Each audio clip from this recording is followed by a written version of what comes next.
do you suggest na para mismo si Secretary Bautista malaman niya itong binabagit niyang problema, mag-time and motion study siya, sumakay siya?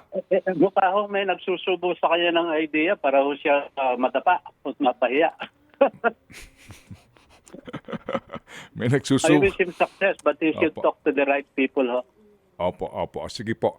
Well said. Oh, so, Sir Karine, alam niyo ho, yung mga binanggit po ninyo, ngayon pa lang po, may mga nagsasabi na alam nga naman, hindi nila alam yan. Di ba? Alam mo, noong 2015, nag-usap sa akin yung mga opisyalis ng DOTR noon na napag-usapan na ho namin yung ideya niyan, hindi pa ho na-introduce. Sabi ko, kung walang barrier, pwede sa kabila. Counterflow. Ang problema, kasi nga, yung pintuan ng mga bus natin nasa kanan. Pero kung gagawin mo yun, napag-usapan na, babangga doon sa mga flyover na galing sa kabilang. Opo, opo. Yun. Oo. Kasi mahirap kasi itong ating EDSA na to. Parang we're modifying the entire design because of our problem in sa traffic. Kaya ngayon, parang parang implement now, plan later no? Parang gano'n. Kasi sinabi ko na nung una, maling solusyon ho yung pinilit ng busway dyan sa gitna. Kung gawin ho nilang BRT, hindi ho kayang gawin BRT dahil sa konfigurasyon ng EDSA. Pinilit ho para magpakita. Kaya tuloy ang dami yung pasahero na abirya. Hindi na po ako makasakay sa EDSA. Hindi ako makasakay sa Ortigas.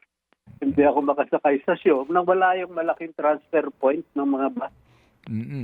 Kasi nga wala ka na, hindi na po doon hindi ka na pwedeng sumakay sa Aurora Boulevard, di ba? Kasi ang layo din po ng lalakarin mo.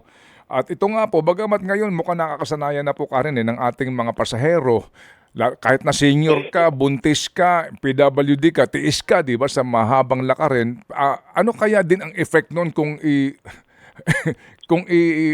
ka-counterflow mo? Lalo na. Pinaparusahan na ho natin yung ating mga pasahero, mga commuters. Yung dating maraming bus dyan na nirereklamo nila, gumaan, malaking benepisyo sa mga car users ng EDSA, yung ginawa nila. Pero malaking perwisyo sa pasahero. Bumagsak ho yung number ng bus sa 3,500 to 550.